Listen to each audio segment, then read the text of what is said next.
Atlanta Public Television, Channel 30, WPBA.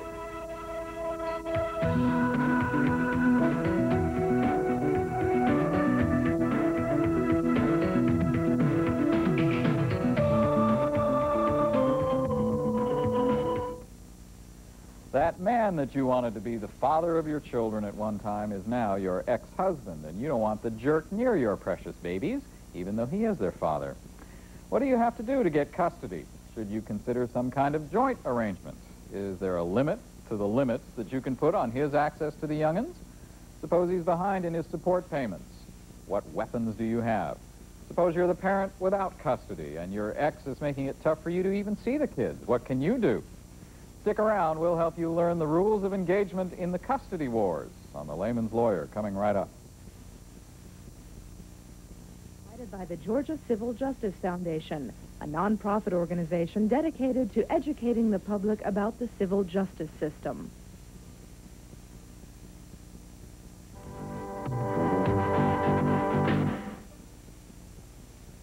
WPBA is not licensed to practice law or provide legal advice in Georgia. WPBA and the Georgia Civil Justice Foundation are not responsible for the views expressed or the information provided by lawyers on this program or in the telephone.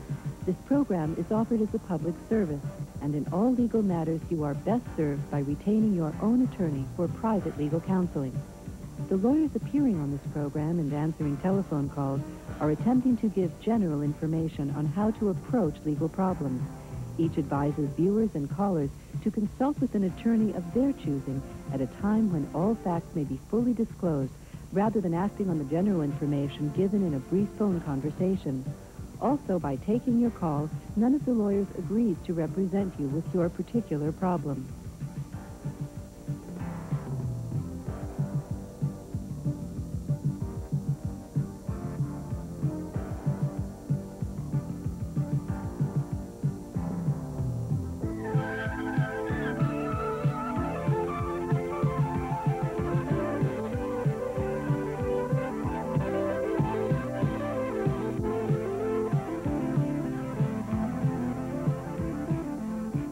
Hi, I'm Dennis O'Hare. Welcome back to The Layman's Lawyer. Every week we help you get through life's little battles by giving you the rule book. And you get a chance to ask the questions about it. What a deal. Our number is 815-3030. Tonight, part 3 in our month-long look at the laws that deal with your family life. Now, last week we focused on divorce, particularly on the lives of soon-to-be ex-partners. But as tough as it is on them, the old cliche is true. The biggest losers in a divorce are the children. And there is no more angrily contested area of the law than child custody or visitation rights or child support, and we'll look at all of that tonight. Our phone number again is 815-3030. We've got attorneys here. They'll take your calls. They'll answer your questions. And some of the questions you ask them will turn up later on in the show. Joining us tonight, Randall Kessler. He's a sole practitioner, and Tina Shaddix, who's with Kim and Vaughn. Welcome to both of you. Good to have you. Thank you. Good to be here. Ms. Shaddix, let's start with you. When you go into a child custody case, let's take two parents. They're both around. It's not a case where one of them has died or something. They're both around. They're fighting with each other. They're ready to go to war over custody of the children. What's the key to the whole thing? What's the judge going to be deciding? The judge is going to look at the case and decide what is best for the child. It's clearly the best interest of the child. It's not any specific factor either parent can offer. It's what is going to be best for the child, and they look at various factors in making that determination. Yeah, I mean, is there anything set in law that they have to follow, or can it be just anything depending on the case? It can be anything depending on the case. Every case is different before a judge. There are some factors that have been found in earlier cases that the court can look to previous cases and look to, but it's really who is the primary caretaker, who is the child bonded to, what the child needs, and what each parent can provide that child. Mr. Kessler, does that usually mean the mother has a built-in advantage in situations like this, despite the many societal changes that we've seen over the last few years? Do the courts still have kind of a built-in bias for mom? Very often it does mean that. But again, like Tina said, every case is based on the particular facts of that case. Judges are generally a bit older than the average population, and they're generally a bit more conservative. And by the way, it's only a judge that can decide custody. Yeah, I was going to get to that. I mean, you're not going before a jury in child custody cases, right? The judge has sole power to decide custody. Well, let's take a look at some of the things that people might think would influence them. If you're going into a child custody fight, you think, oh, well, I make more money. I've got an advantage there, or I've already remarried, or I'm going to remarry, and there'll be that nice family atmosphere all recreated again. Are those necessarily things that are going to help you? Anything can help you in a custody battle, anything that goes towards the best interest of the child.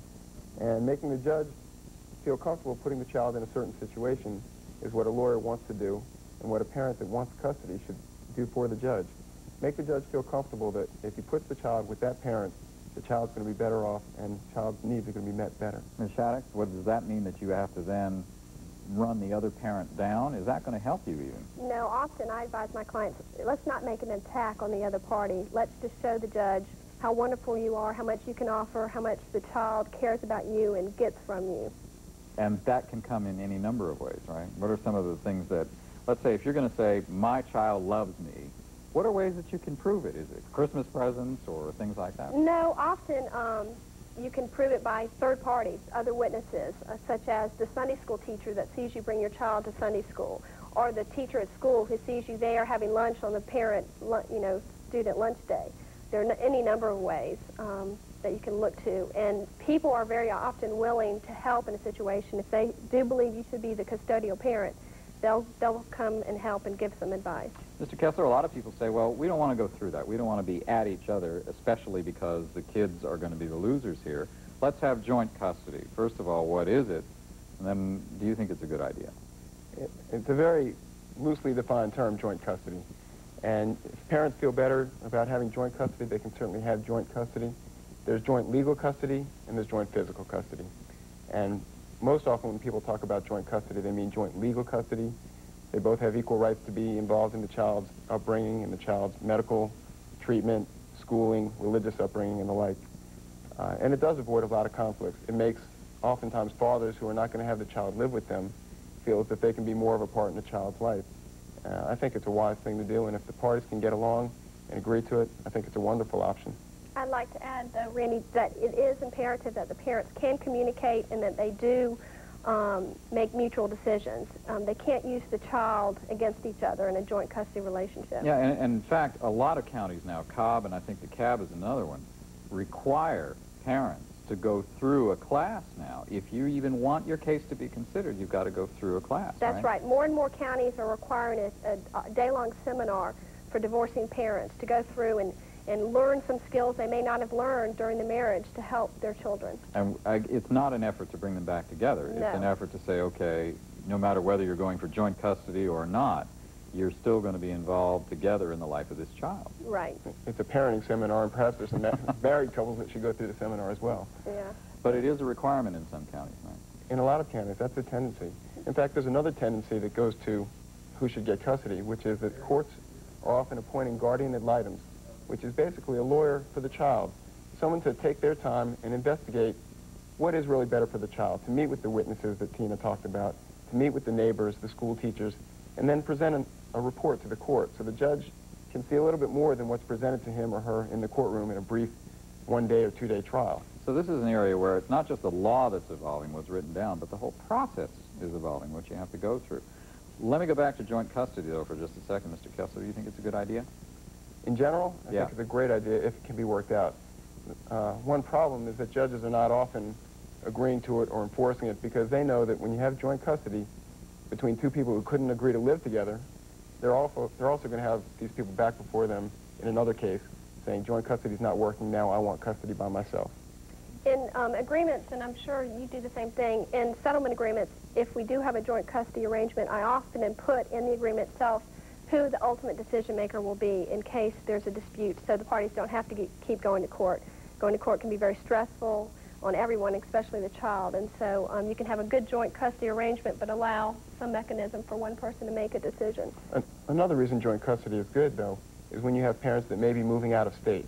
If you have joint custody arrangements, it makes sure that the parent who's still in the state has some control and some decision-making abilities for when the child is taken to another state and the person is not right there to oversee it. Yeah, you just raised another question that I wanted to get to, which is, are there any limits on the ability of the custodial parent, or in joint custody cases, either one, to move?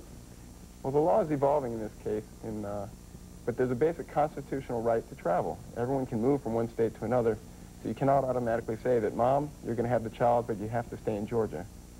However, parties can agree that if one parent moves out of state, that the other parent will become the primary custodial parent. And we're seeing that happen more and more often. And that's something, I guess, then, as Ms. Shattuck, that you need to consider when you're going into the battle or you're going into an agreement. That's a key question that you better make sure you have answered, right? Right.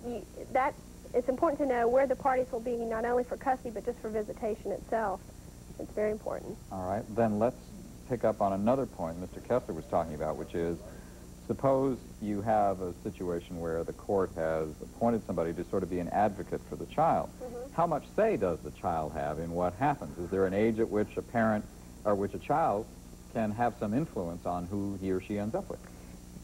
At a young age, no. What the child may say is not taken that seriously, but especially at the age of 14, the statute in Georgia provides that at the age of 14, a child can decide who he or she may want to live with. And short of the parent they choose being unfit, the judge will honor the child's wishes.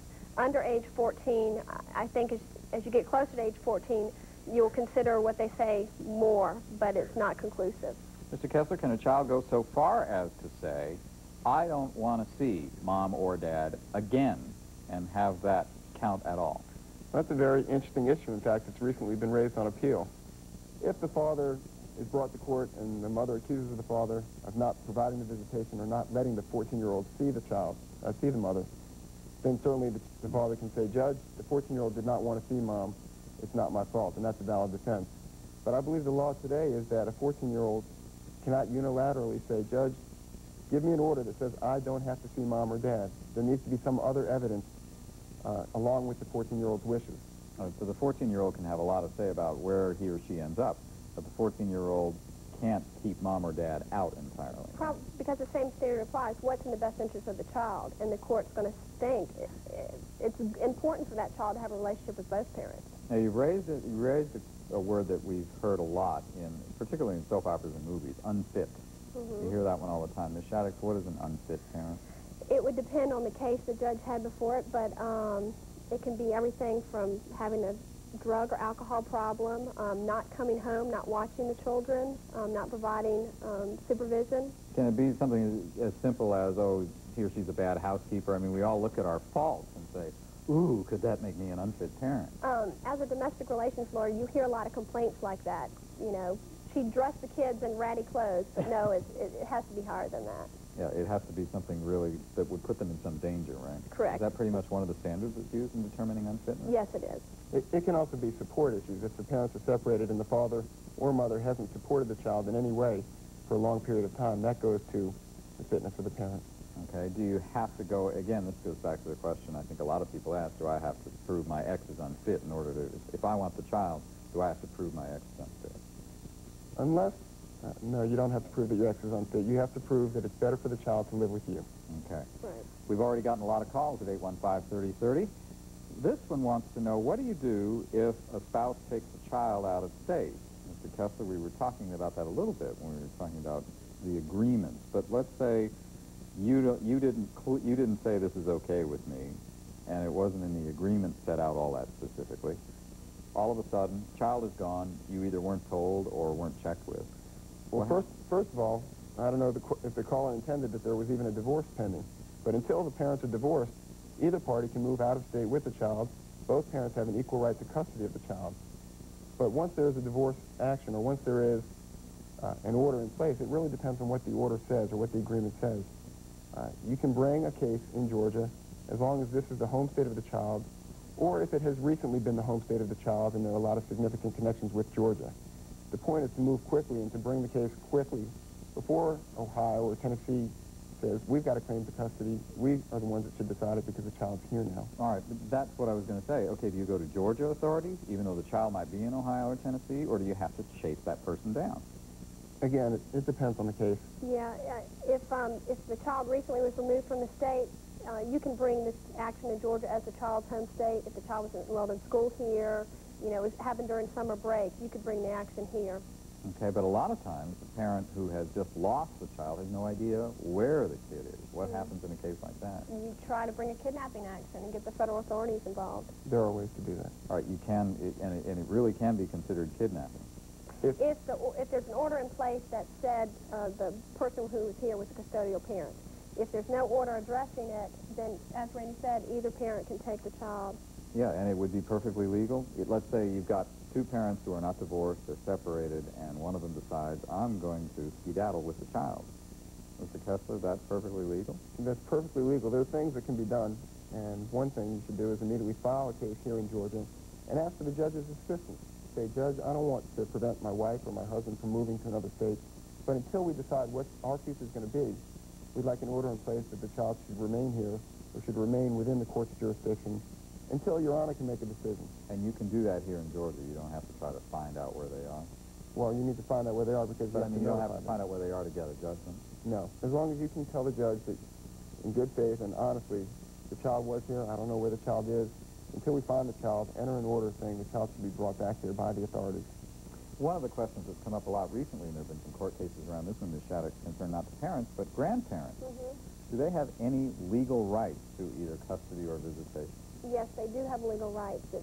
I represent some parents whose grandfather has sued them for visitation. They're not divorced, they're an intact family, and there's a statute which will provide a grandparent to bring an action for visitation if he or she feels that they're not getting the visitation they're entitled to.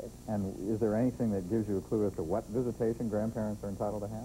No, that's up to the discretion of the judge. And the question there also is what's in the best interest of the child. Okay, so if there's, let's say, grandparents have been a real close part of that kid's life, then that might be a different situation from one where, let's say, the parents are in Omaha and see the child once or twice a year. That would be exactly a different situation. Okay.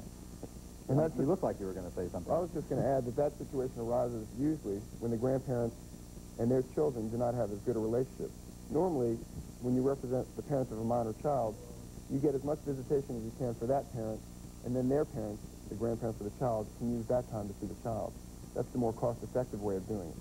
A couple more questions here from folks at 815-3030. Does the father of a child born out of wedlock have any inherent right to custody, or how can that father get custody, Mr. Kessler? That's a very interesting question.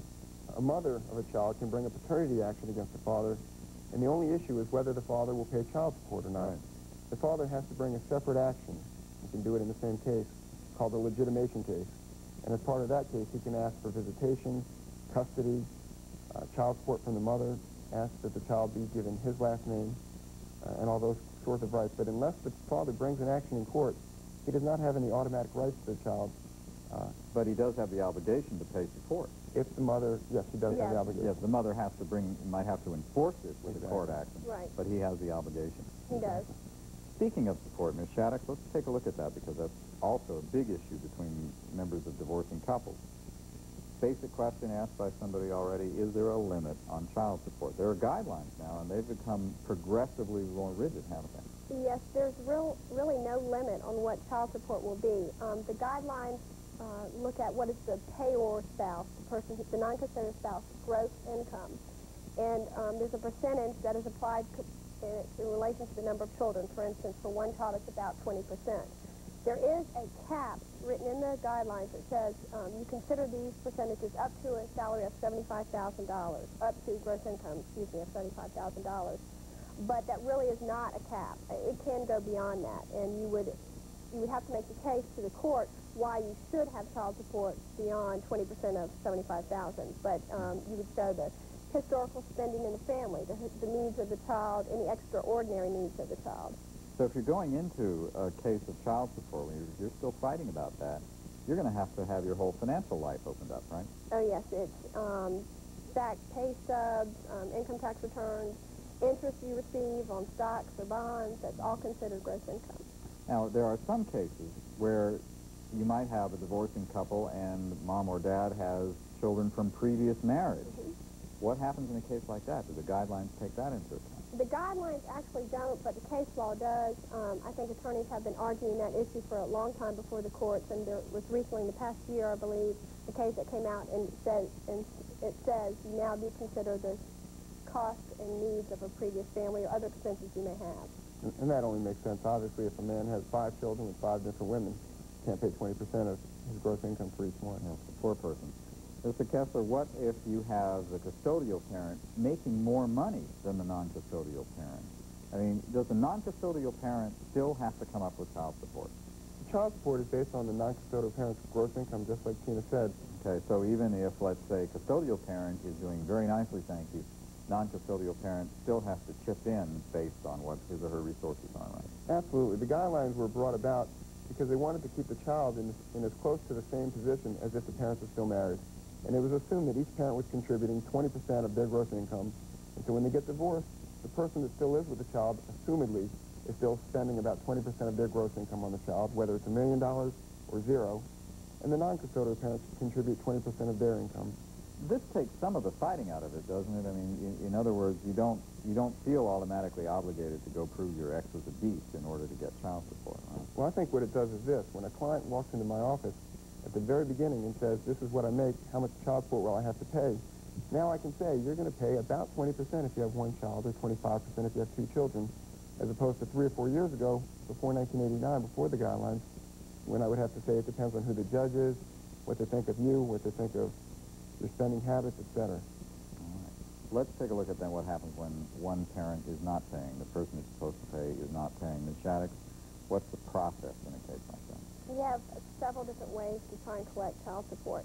You can bring a contempt action and ask the court to hold the spouse, ex-spouse, the case may be, in contempt of court, which means he is not obeying the order of the court to pay child support. And when you bring that action, you can ask the judge to award your attorney's fees for having to bring that action. The court will often award some, if not all, attorney's fees if you have tried to collect from your spouse before going to court. You also can bring a garnishment action. As soon as child support has not been paid in 30 days, you can bring a garnishment in the state court of the county where he resides and ask that his wages be withheld. And is that automatic? The garnishment? Yeah, does that happen automatically? Yes, it does. Yeah. Yes, and it... Go on ahead. I'd like to point out that a lot of times the paying spouse will say, I'll just wait till they drag me into court, and I'll say that I don't have the money, and I'll ask the judge to lower the amount. And I think that's important. It's important to point out that you cannot do that.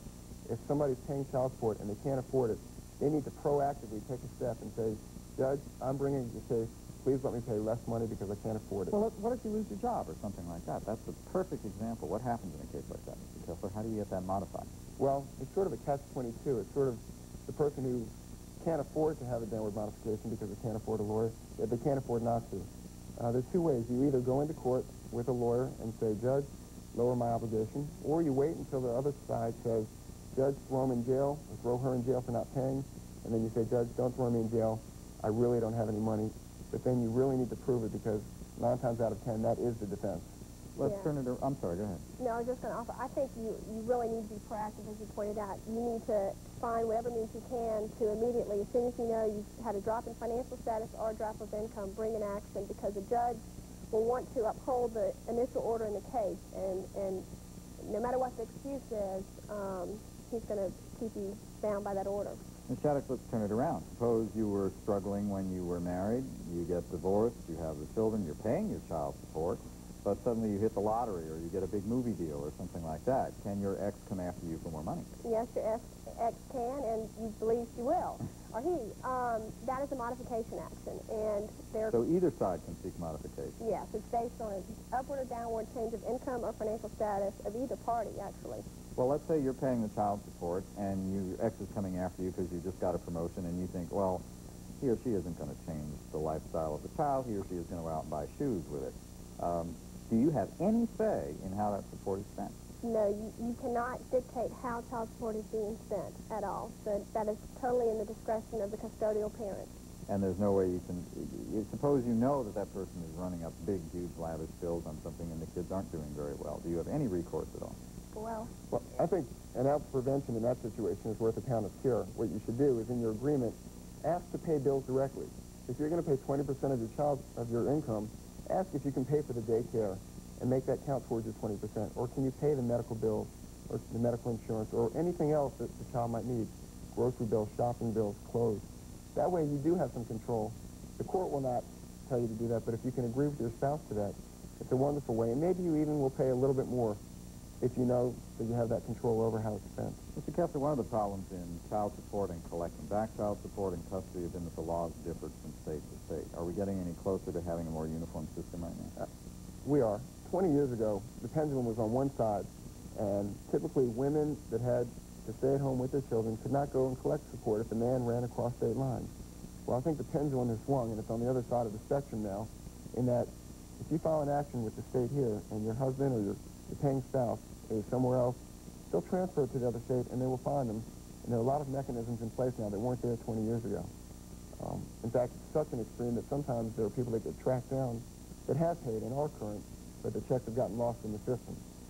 But yes, there's been a lot of movement towards tracking people down across state lines, and a lot of uniform laws. And Ms. Shaddix, we mentioned a while ago that child custody is decided just by the judge. What about support? Can you go to a jury and have that decided? The jury can decide to support. So it can be two separate actions, really? No, it's one action. It's just, you just give to the jury the few issues the jury can decide, and the judge will decide the other issues. So it all comes in one case? Correct. Okay. Sometimes the judge will decide custody first so that the jury knows who's going to be paying support and who they have to figure out what their gross income is. Yeah, it makes it easier on the jury, certainly. One of the questions we've gotten from some of our callers, how important is the recommendation of that advocate you were talking about for the guardian ad litem? How often does the judge rule based on that guardian's recommendation? Well, I'm a guardian ad litem for Fulton County, and I've been very pleasantly surprised how much weight they do give to the recommendations. It's rare that a judge will rule against a guardian's report. And that's because we really do spend, one case I spent about 60 hours of my time investigating to make a recommendation to the judge, and my report was about 50 pages long, and the judge did spend the time reading and could see how much work I spend, and I think that's typical of the most guardian ad litems do spend that time. I think it's vital. The guardian ad litem has to be the person that you try to win onto your side and have to show all the facts as they are. There are other ways around a bad guardian ad litem report. If the guardian ad litem says that your client should not get custody, you're in a hole, and you need to find other evidence that's strong. And there is other evidence. There are psychological evaluations. There are the teacher's testimony. But it definitely makes it more of an uphill battle if the guardian ad litem thinks your spouse should have your child. That is about all the time we've got, Ms. Shaddix. Mr. Kessler, thanks a lot for being with us on this edition of The Layman's Lawyer. We appreciate it. Thank you. Thank you. And we'll continue our five-part look at family law next time when we take a look at adoption. That, too, has gone to court a lot more often than a lot of people would like. How can you keep some of that from happening to you? We'll get into that next time.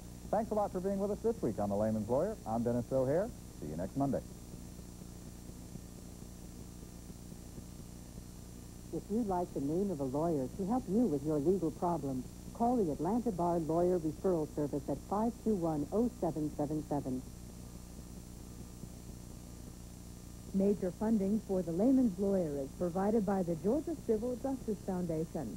The Georgia Civil Justice Foundation sponsors several other educational programs, including a People's Law School program and Speakers Bureau.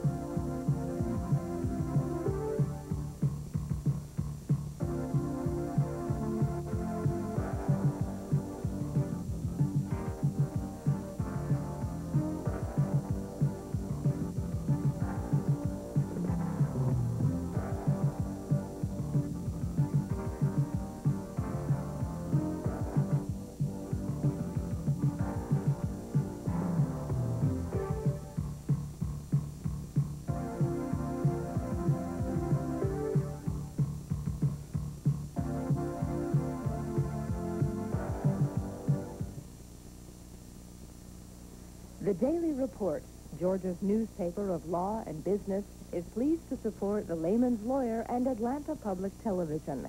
The Daily Report, legal news while it's still news.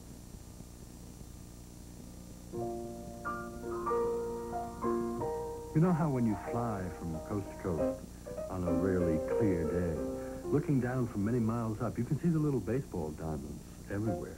And every time I see a baseball diamond, my heart goes out to it. And I think somewhere down here, I don't see any houses. I can hardly see the roads.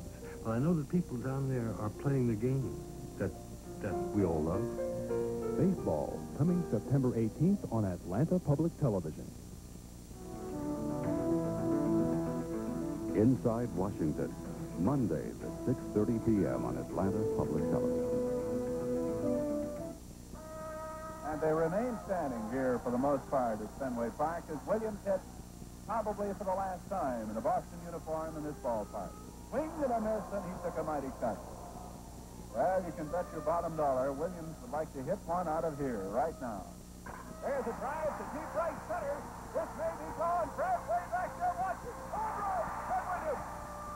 Baseball, coming September 18th on Atlanta Public Television. Inside Washington, Mondays at 6:30 p.m. on Atlanta Public Television. Thanks for watching Atlanta Public Television, Channel 30, WPBA. Spiderweb, Eye of Mint, Toad Skin. These are the ingredients sorcerers and witches have used throughout the ages to concoct their secret potions. Frogs, and toads especially, were thought to have magical powers. They could cure sickness, poison an enemy, help witches fly. Frogs and toads do have magic. It's in their skin. Their skin's supernatural qualities help them survive anywhere, in the driest desert, in intense heat, and freezing cold. Their skin can be loaded with poison and other potent chemicals, but they are, in fact, some of the most interesting and misunderstood creatures on the planet.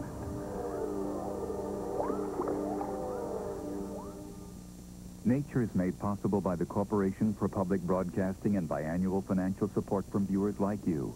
Your local gas company and America's natural gas industry, fueling power plants for a cleaner environment. And by Canon, quality and innovation for the way we work and live. Canon.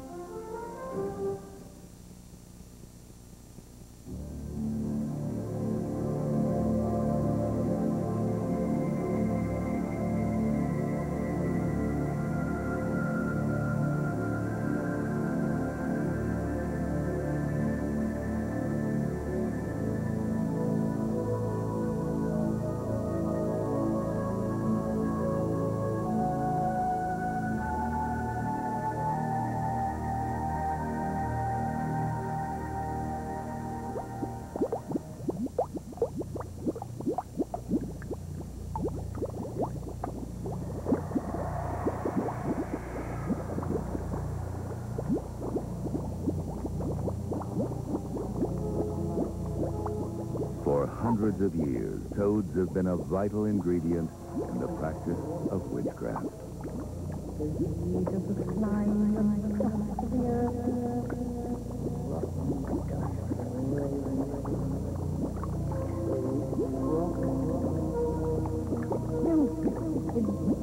The toad's warty skin was thought to have magical powers.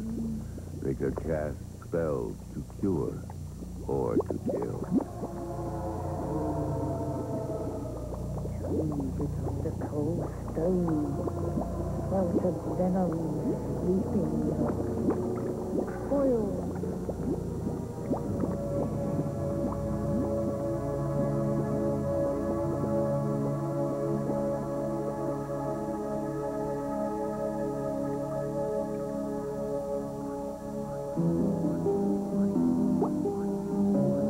Today, we no longer imagine frogs and toads to have supernatural qualities, but the reality is even more incredible.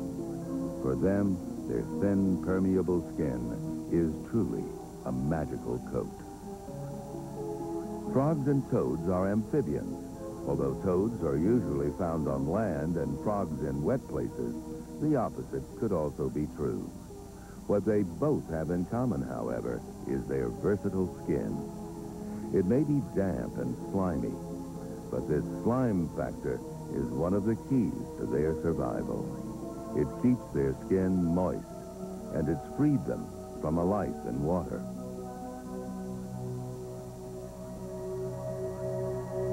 From sticky pads on toes and fingers to elaborate eye protectors, there seems no limit to the uses of that adaptable skin.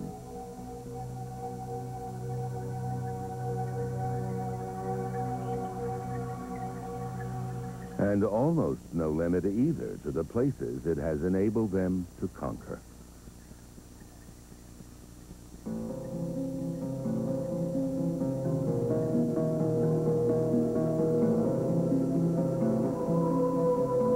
Lake Titicaca, high in the Andes. Its dark waters are home to one of the most bizarre of frogs. The Titicaca frog wears a sorcerer's cloak of skin.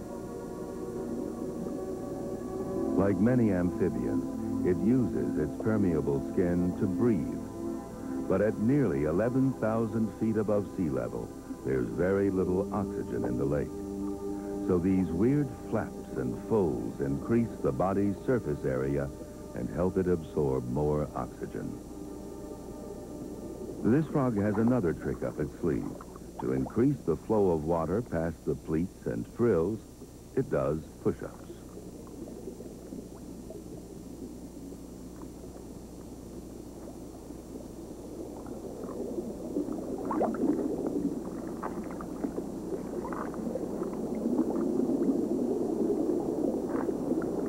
Every few weeks, frogs renew their skin by shedding the outer layers. But the Titicaca frog doesn't let it go to waste. It eats it.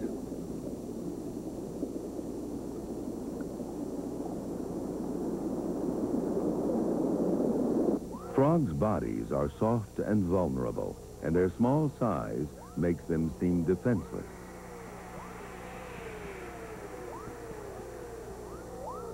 So how do they avoid being eaten?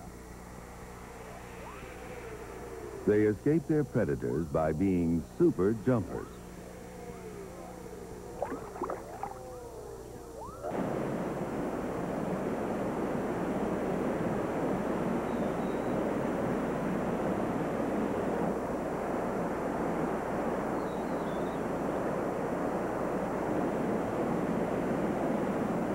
And the ultimate jumpers are these frogs, called Jesus Christ frogs.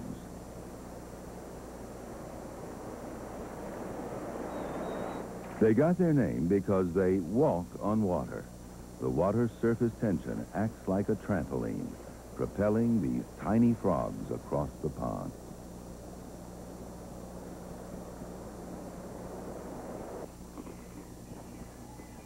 But there are other ways to avoid a predator. To a foraging coati, this may look like a dead leaf. In fact, it's a horned toad, a master of camouflage.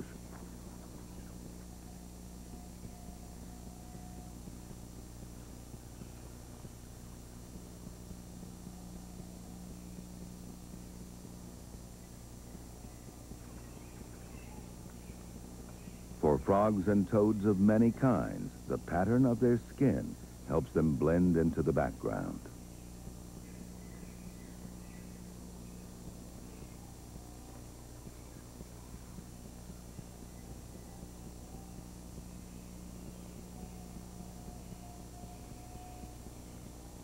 This way, they can afford to be large and slow, because they wear an invisible coat.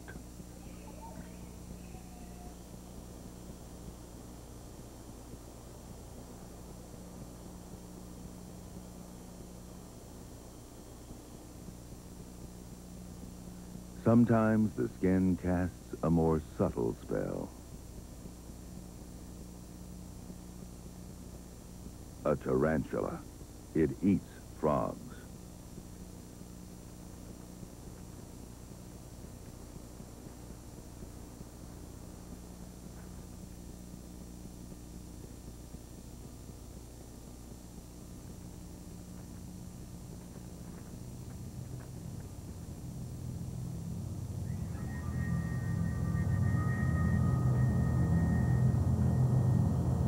This frog seems to be courting disaster. It's actually living inside the tarantula's burrow.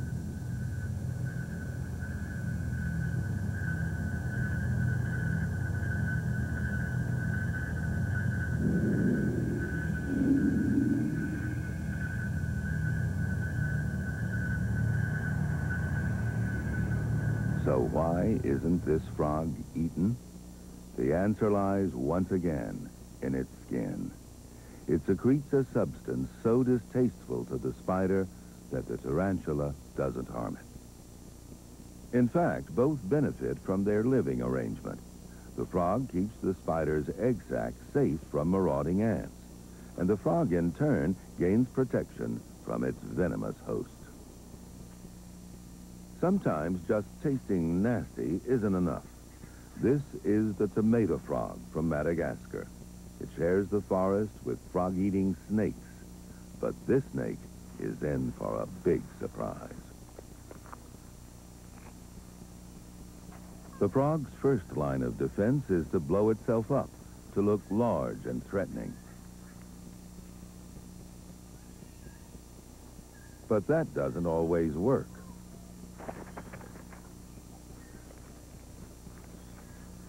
The tomato frog plays another trick. Its skin oozes a sticky fluid. The liquid gums up the snake's jaws.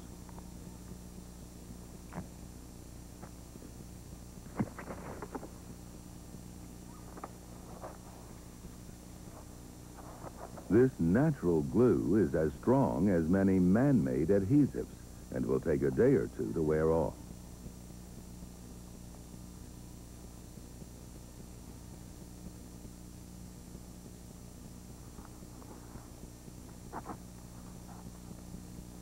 Next time, the snake may take more notice of the frog's bright warning colors. Queensland, Australia.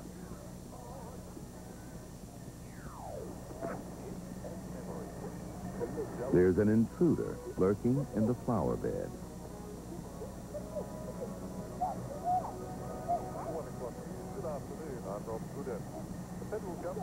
A cane toad. Toads are simply frogs with dry, warty skin. The cane toad skin produces a poison potent enough to delight the most demanding witches.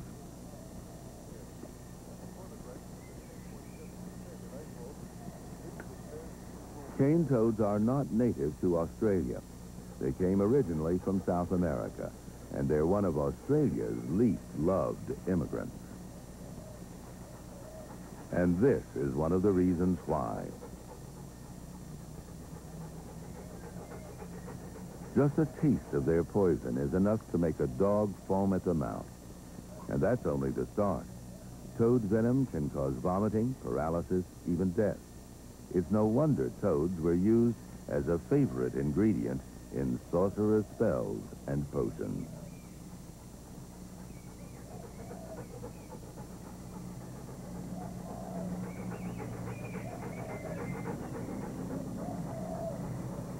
Not surprisingly, the toads are not popular with the average Queenslander.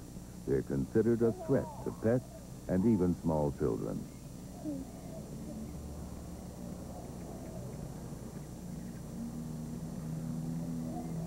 So to a cane toad, Australia is not a welcoming place.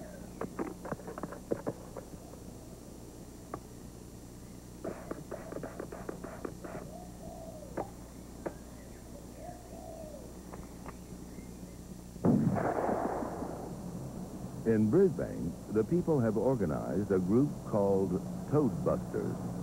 Okay, I'd like everyone to be aware of the native frogs out there. We don't want to be catching them by mistake, so just make sure that you are looking at what you are catching. And with the young kids here tonight, we want to make sure that you wash your hands after you catch the toads, so we don't want any of the poison on them. Okay, how about we go out there and catch a few toads, okay? Happy toading. These people have taken it upon themselves to remove cane toads from public places. They have no qualms about eliminating a toad they believe to be a risk to native Australian wildlife.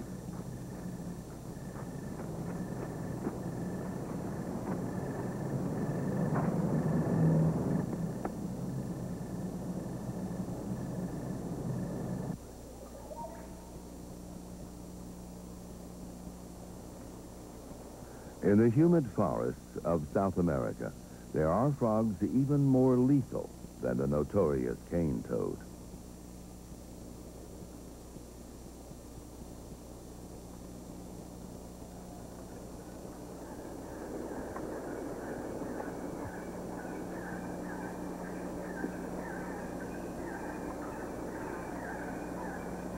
Poison arrow frogs. They advertise their venomous potential with a brilliant display of different colors.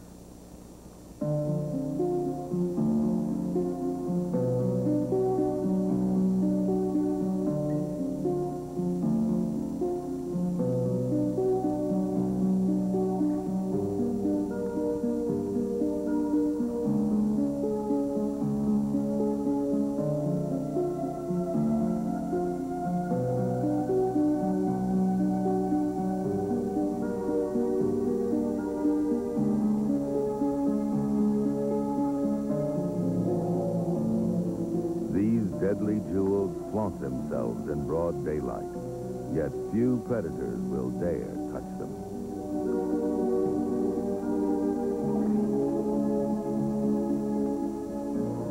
Their gem-like qualities are echoed in the art of pre-Columbian cultures, in frog figurines of solid gold.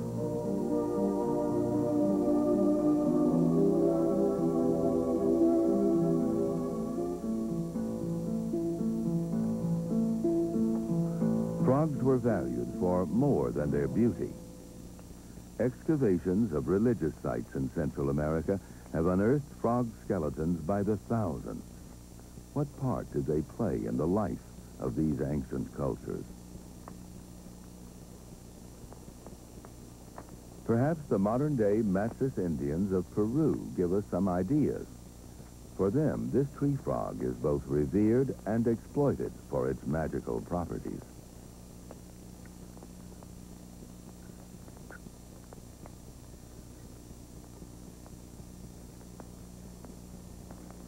The Matsis collect the frog's secretion and dry it over a fire.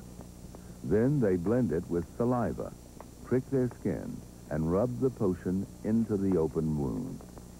The mixture is potentially lethal, but it's also a powerful hallucinogen.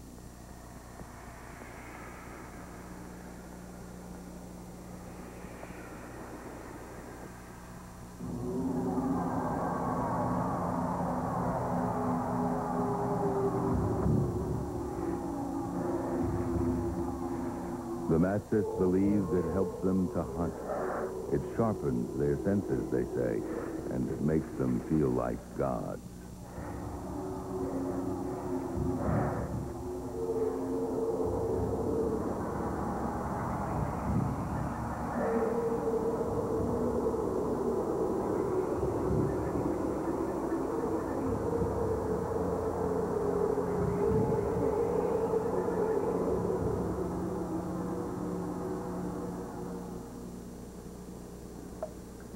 Modern scientists find the secretions of amphibian skins fascinating for other reasons. In this laboratory in Philadelphia, a whole new field of medicine is being born.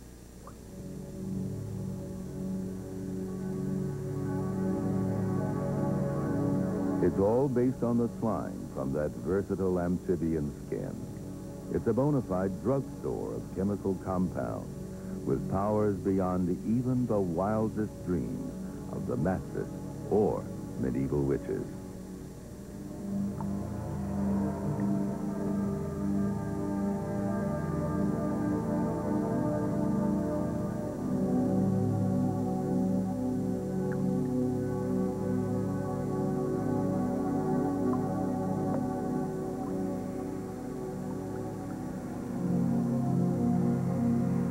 To The secretions from this African clawed toad contain a previously unknown antibiotic. Already being tested on human patients, it may prove to be the most exciting medical discovery since penicillin. In the laboratory, it kills bacteria almost on contact.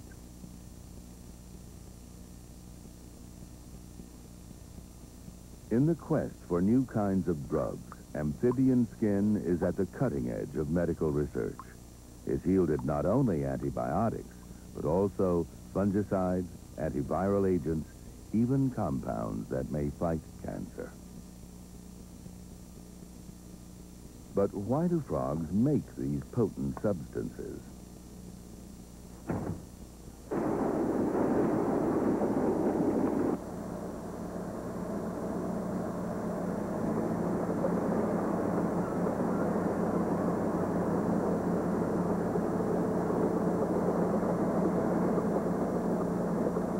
Their moist, slimy skins would be perfect breeding grounds for bacteria and fungi. But with a strong built-in barrier against infection, frogs can live almost any place, even in a dump like this.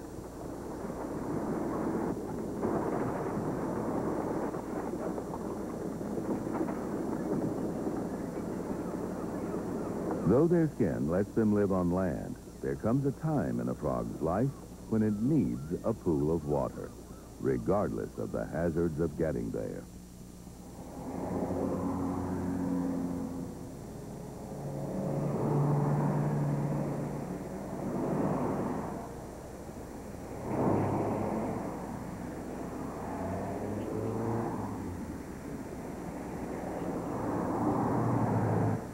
Every spring in England, toads by the thousands risk a squashy death to reach a pond.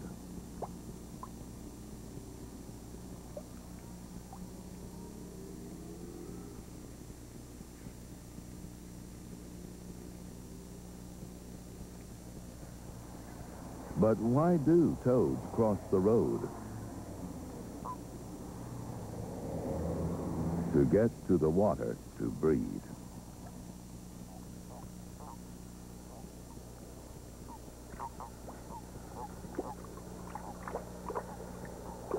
Traditional spawning pools fill with writhing balls of toads, each clustered round a single female.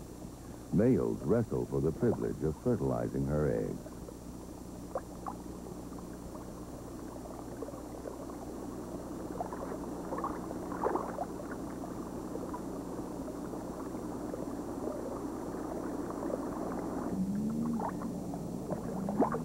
In the heat of Africa, frogs fight over water.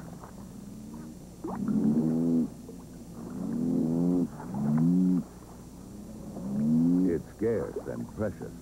These temporary rainwater pools will soon dry up. Male bullfrogs battle for the space to breed.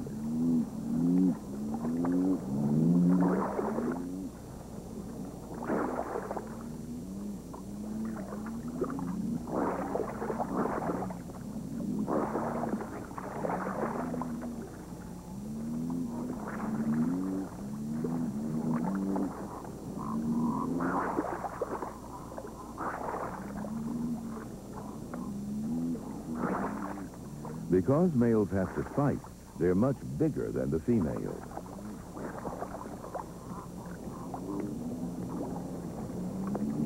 For her, this must be like coupling with a sumo wrestler.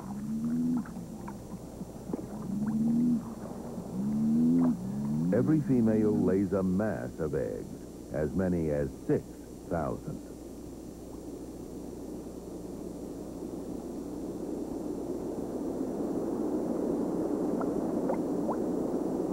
Eggs become tadpoles, growing tails and tiny gills.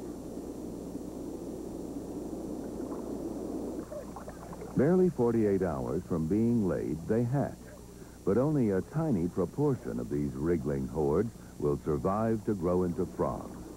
At this stage in life, tadpoles are vulnerable, an easy meal for birds, snakes, even other frogs. But for tadpoles, too, their skin comes to the rescue.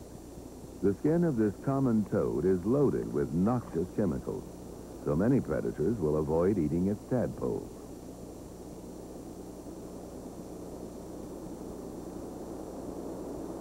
The best way around this problem is to pierce the skin rather than eat it. And that's exactly what this great diving beetle larva does.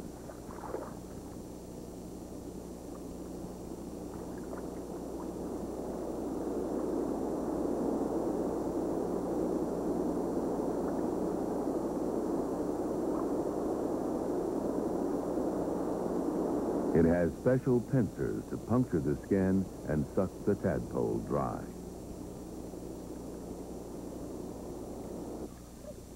The skin also produces a substance that allows members of the same brood to recognize each other. So they all stick together. There's safety in numbers.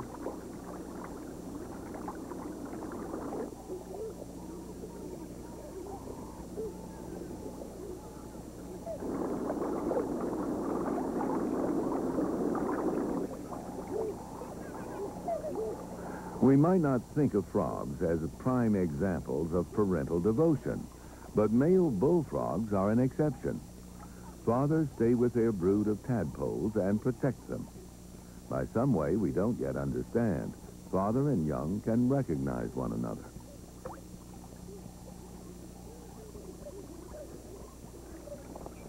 The ponds are starting to shrink. The tadpoles' skins aren't yet able to secrete the slime that prevents adult frogs from drying up. Stranded in the shallows, they seem doomed to death by desiccation.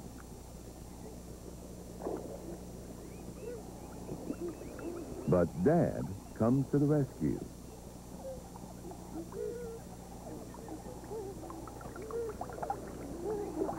He digs a channel.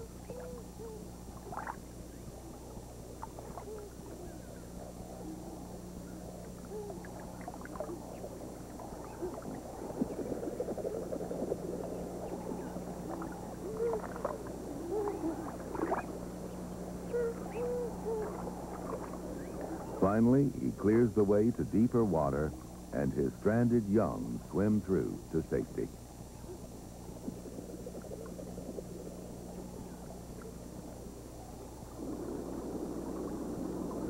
This rescue is remarkable, but brings only temporary reprieve.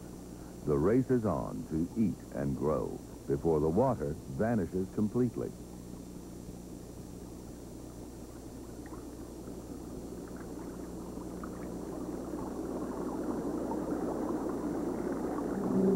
The few tadpoles that do finish the race undergo a magical metamorphosis.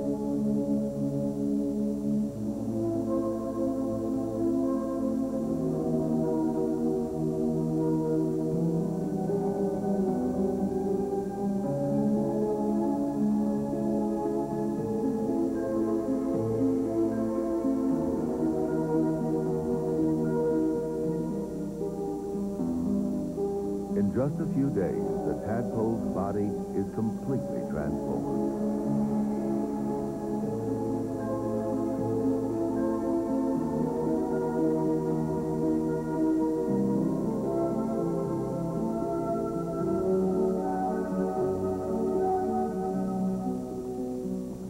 In less than a month from being laid, froglets take to the land. For the lucky few that get this far, competition still doesn't let up. Food is in short supply. They'll even eat one another. Only a fraction of the original hordes will survive to breed themselves.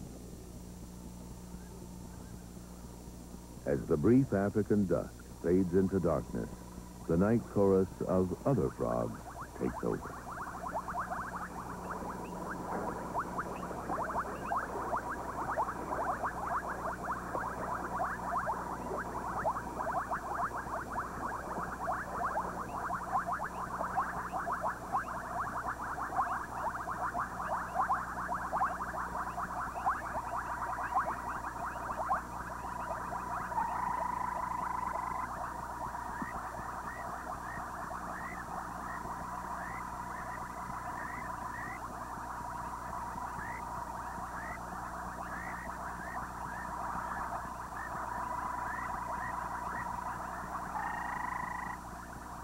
from inflated sacks of skin, strange incantations chirp and trill across the swamp.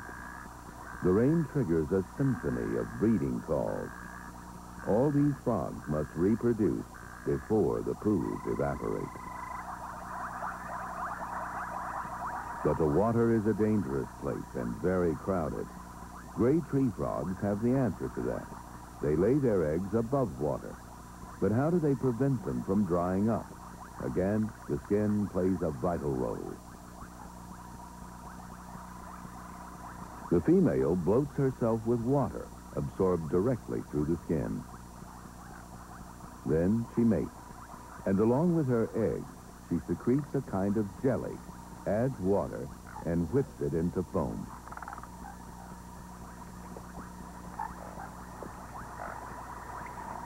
One or more males add their sperm to this watery meringue.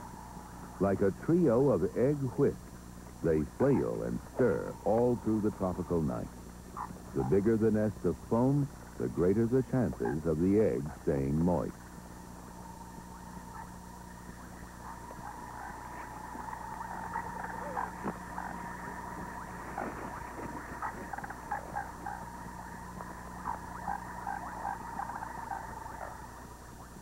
During the day, the outer layers of this frothy confection bake hard in the heat of the sun.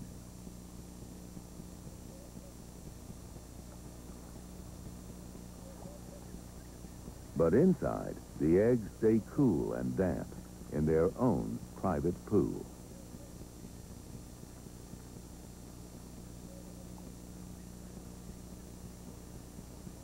Each developing tadpole is nourished by a small sac of yolk.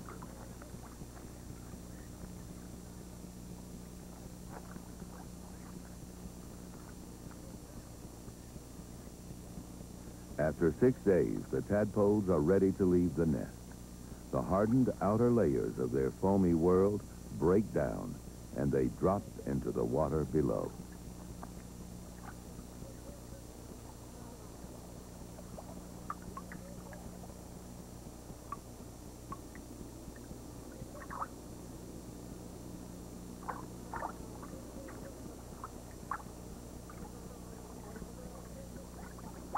Building a foamy nest may be safer than letting your eggs take their chances in the water. But the marsupial frog of South America goes a step further. She carries her brood in a pouch of skin on her back. During incubation, it's tightly closed. But when the tadpoles are ready to emerge, she pulls the pouch open with her toes to release them.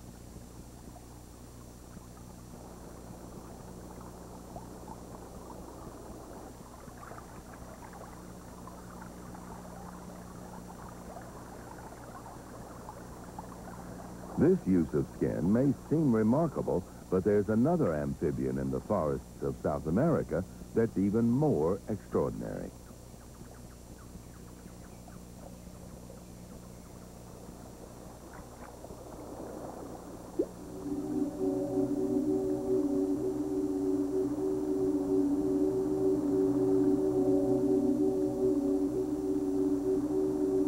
The Suriname toad. In what is surely the weirdest toadskin spell of all, this bizarre creature takes parental care to the ultimate extreme.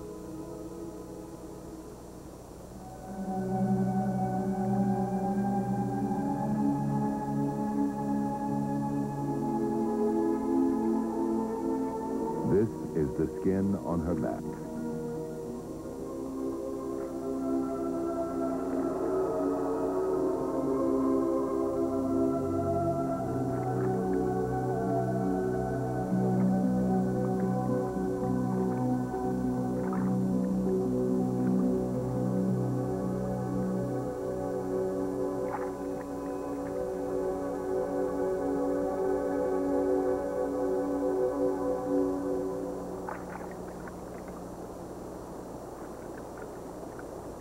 The Suriname toad carries her eggs in a spongy pad of skin. In this womb-like protection, her young develop in safety, each in its own tiny capsule. After several weeks, they emerge, not as tadpoles, but as fully formed froglets.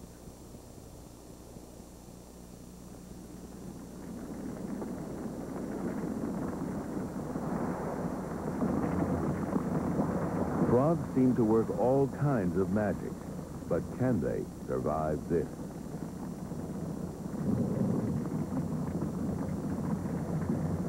Every year, fires scorch the parched bushlands of Australia.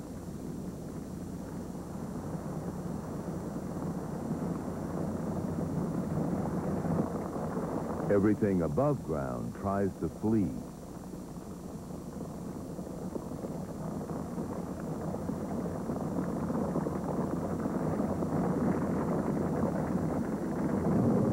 Those that do escape the flames fall prey to birds drawn to the fire by easy pickings.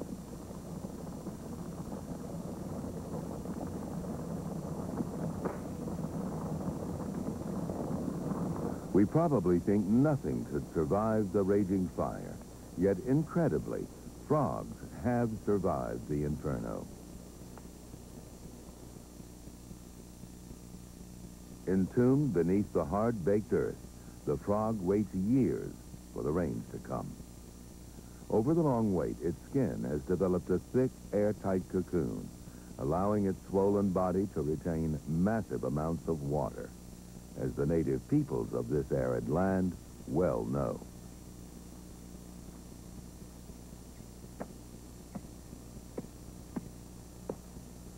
Around the scattered coolabah trees, puddles from the last rains might have lingered longest. It's here that the Aborigines dig for these living water bottles.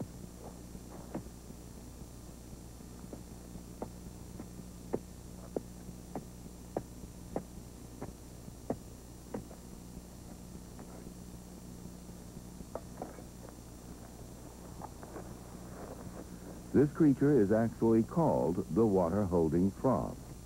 Half its body weight can be water, stored in its bladder, and protected by that waterproof cocoon. And like a camel, it can also produce water from special reserves of fat.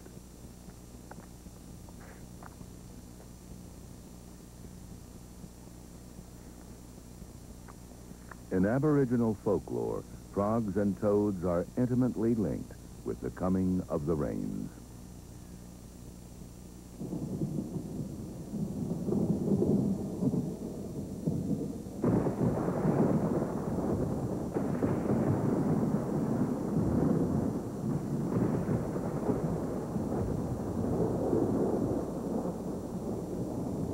It takes more than just a shower to waken the frog from its long sleep.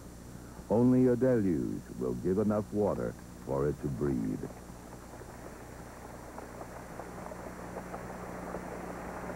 For a rain like this, it may have to wait as long as 7 years.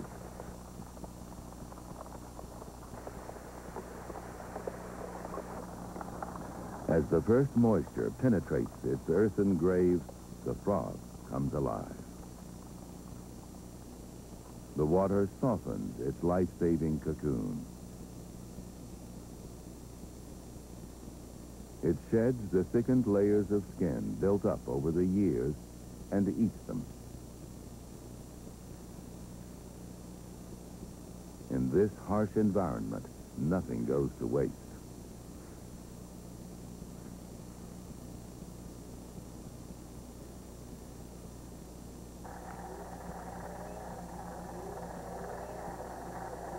As soon as it emerges, the frog goes straight to water to breed and replenish its supplies for the next long entombment.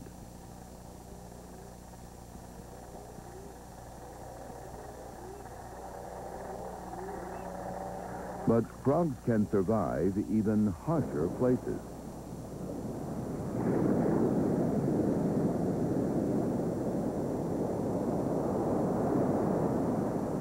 The Atlantic coast of southern Africa.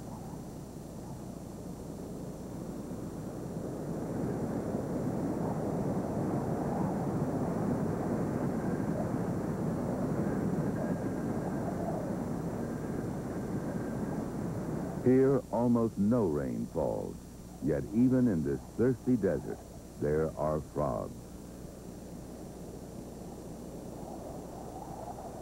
This odd, marshmallow-sized creature is called breviceps. It goes through life without ever seeing a pool of water.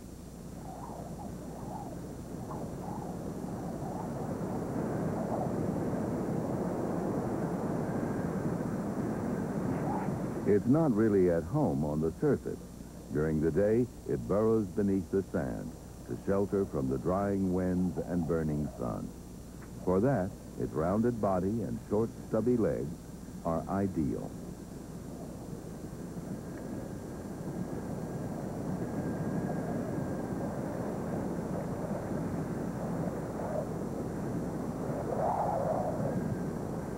It goes only a few inches below the surface, but that's enough to protect it from the elements.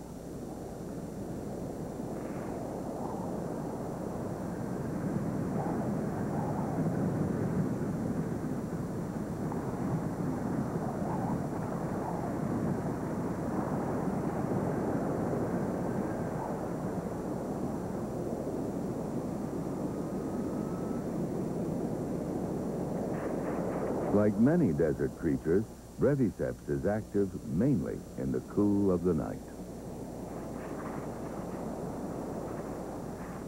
There's little to eat beneath the sand, so it comes to the surface to hunt. Its tracks suggest it may cover great distances, but few people ever see it. Its telltale footprints and unearthly calls are the only evidence of its passing.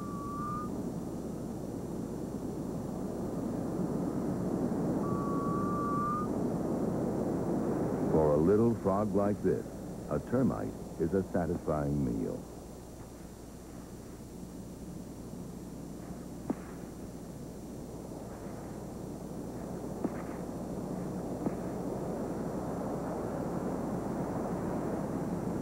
The frog gets a little moisture from its food, but not enough to sustain it.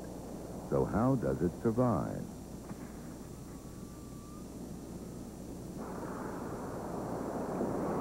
Cold ocean currents cool the air along the coast to form dense banks of fog.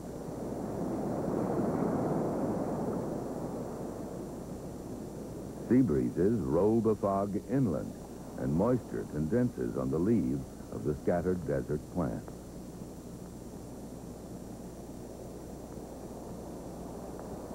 Droplets dampen the sand below, and breviceps' skin is so permeable that it soaks up even this tiny trace of water like blotting paper.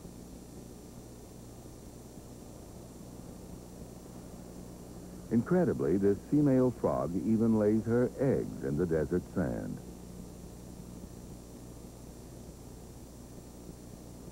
She keeps them moist with a special jelly-like layer of infertile eggs laid on top.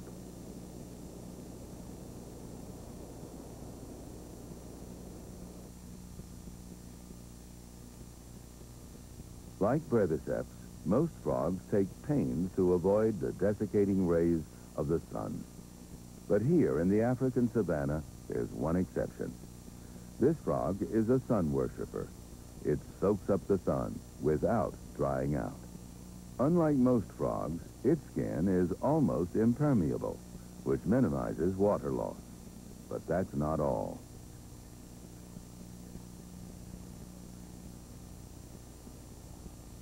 As the day shimmers on, the temperature climbs relentlessly.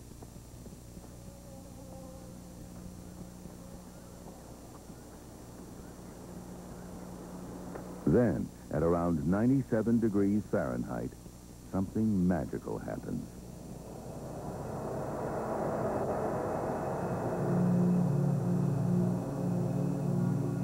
Its skin turns blinding white. The light-colored skin reflects the sun's rays, and at even higher temperatures, it sweats, just like a mammal. It even attracts sweat bees. The combination of sweating and color change is enough to keep the frog cool.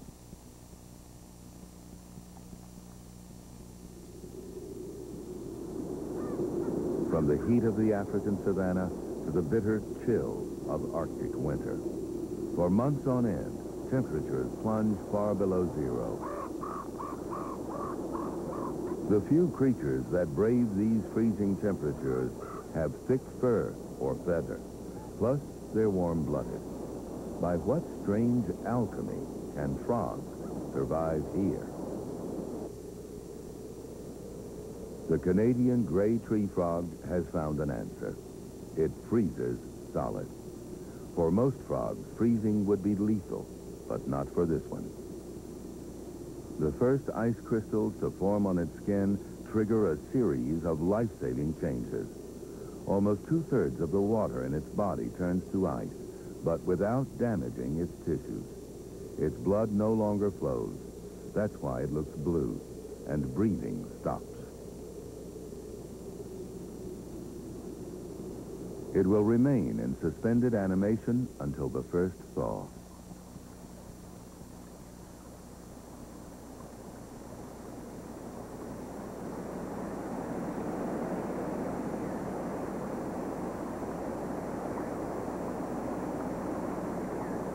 As the warmth of spring reaches down into the soil, we witness its incredible resurrection.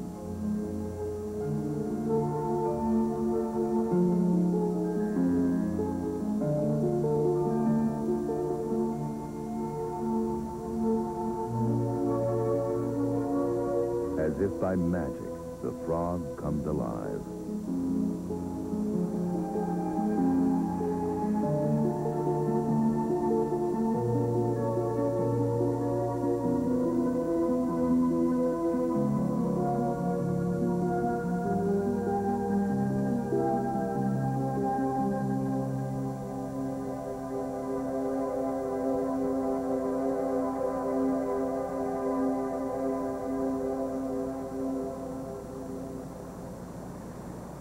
This revival of a frozen corpse is something from the realms of science fiction. The hope in medical research is to understand and master this freezing and thawing of living tissue. The benefits for organ transplant surgery would be immeasurable.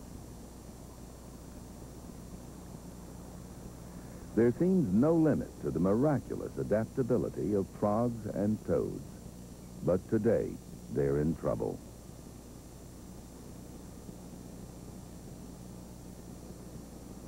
Within the last few years, they've suddenly started to die. Why is this happening?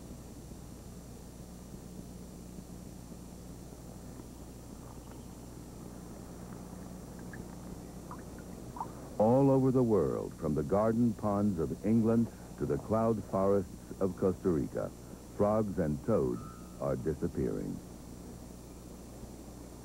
Has their skin, the secret of their success, finally failed them? From Australia to Europe and the Americas, scientists are searching for answers.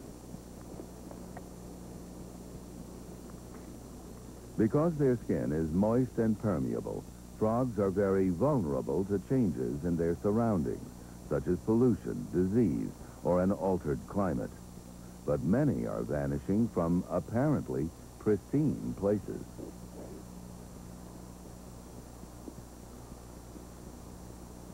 There is no easy answer to the puzzle, no single solution that can explain the death of frogs in widely scattered parts of the world. Whatever the reasons, frogs are almost certainly being affected through their skins.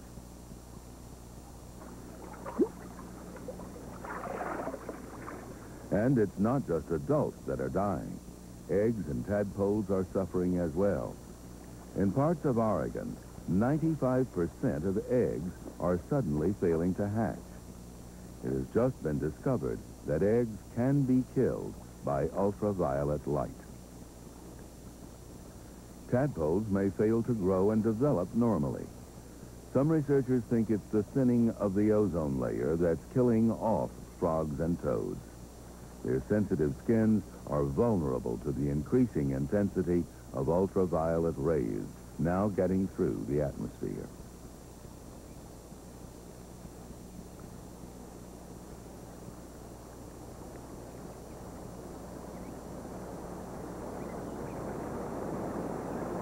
Perhaps the most dramatic decline of all has been here, in the elfin cloud forest that cloaks the high mountains of Costa Rica. These mist-drenched trees were once home to one of the most beautiful of all amphibians, the golden toads of Monte Verde. A few years ago, there were thousands, but now they are all gone. They were last seen alive in 1989. Scientists still search for them, but don't know if they'll ever be seen again.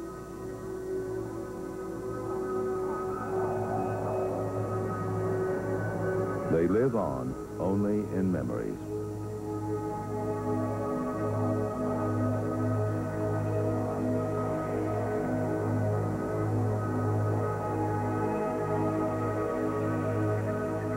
To add to the mystery, some frogs are still doing very well.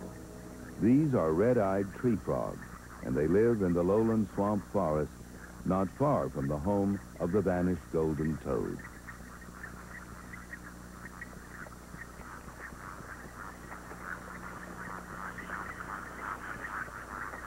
There are still plenty of them, though populations fluctuate from year to year, and you do have to know where to look at the right time.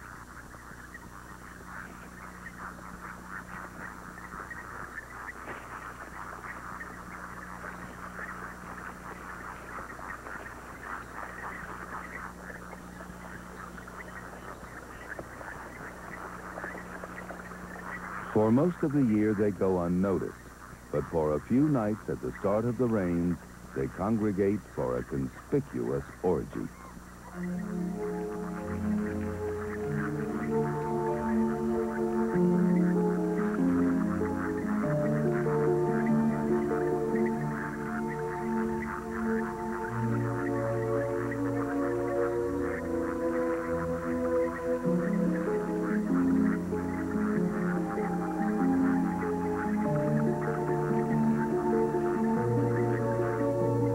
It seems incredible that while so many frogs are disappearing, these are flourishing. What makes them survivors? What is different about their skin? For all our research, we simply don't know.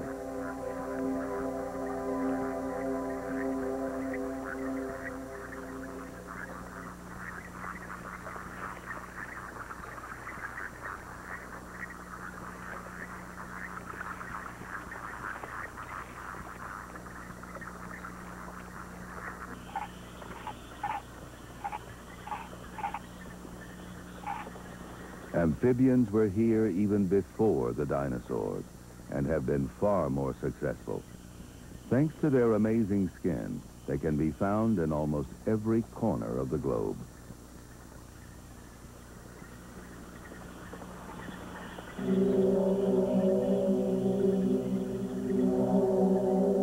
But ironically, it's their skin that may be their undoing. Its very design makes them susceptible to the poisons of the modern world. To survive in this age, their powers of adaptation will need to keep pace with the rapidly changing environment.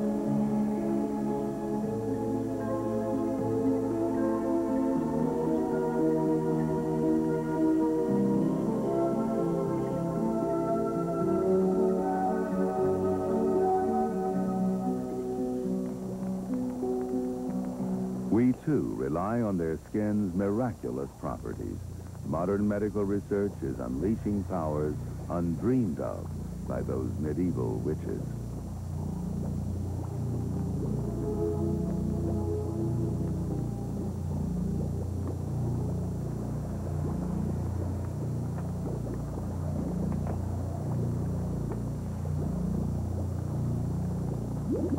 We have thought these creatures to give our lives a bit of magic. But through some black magic of our own making, we may have cast a fatal spell over a creature we've long taken for granted.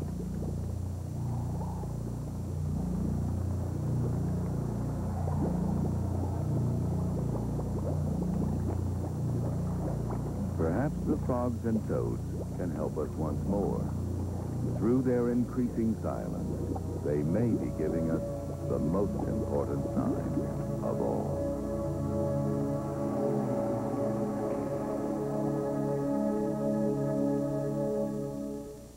Nature is made possible by the Corporation for Public Broadcasting and by annual financial support from viewers like you. Your local gas company and America's natural gas industry, providing air conditioning that helps preserve the ozone layer. And by Canon, quality and innovation for the way we work and live. Canon.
Next time on Austin City Limits, Blues and Swing from Delbert McClinton.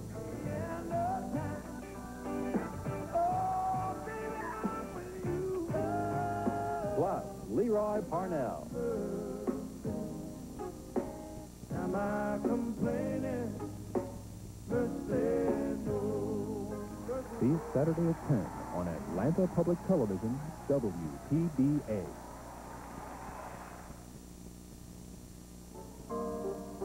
Next time on Masterpiece Theater, Swedish filmmaker Ingmar Bergman looks back to 1909 to explore the complex love affair between his own parents.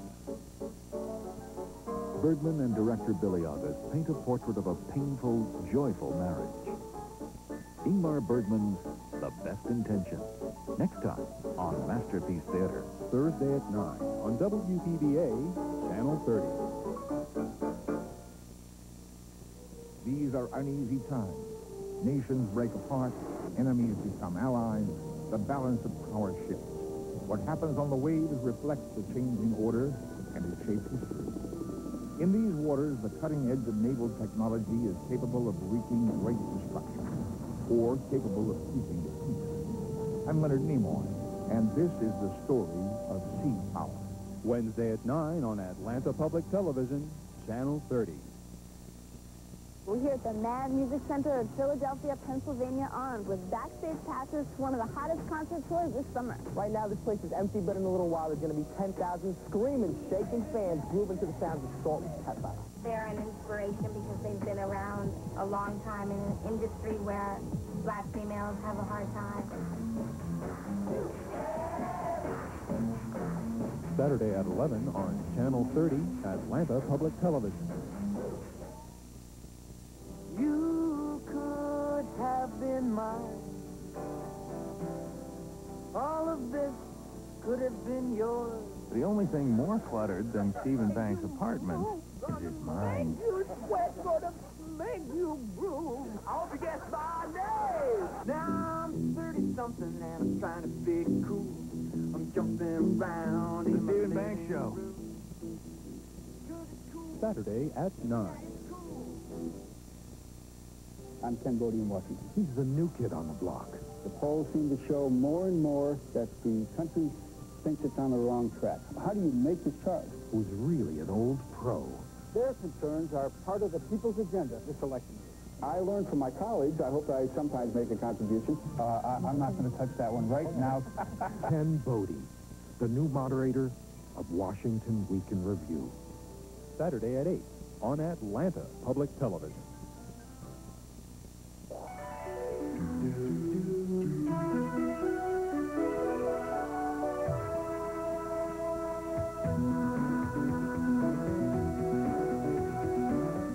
Major funding for Charlie Rose is provided by DuPont, originator of products and ideas that make a difference in everyday life. DuPont, better things for better living. And by the Corporation for Public Broadcasting, and the annual financial support of viewers like you. Charlie Rose is also made possible by these funders.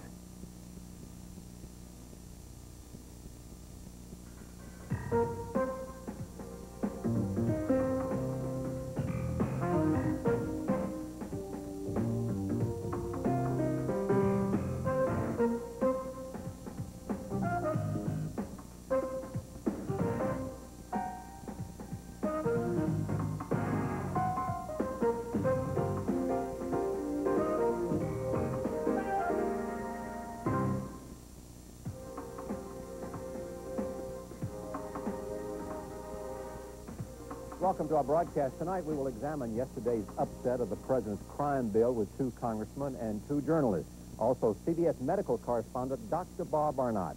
He is just back from Rwanda, and he has some video that he took while he was there. We began with the crime bill. It was a stunning defeat for President Clinton and the Democratic leadership and sponsors of the bill. Yesterday, the House shelved the administration's crime bill in a procedural vote. A devastated president said we can do better than this and exhorted the Congress to go back and save the bill. What are the prospects for passing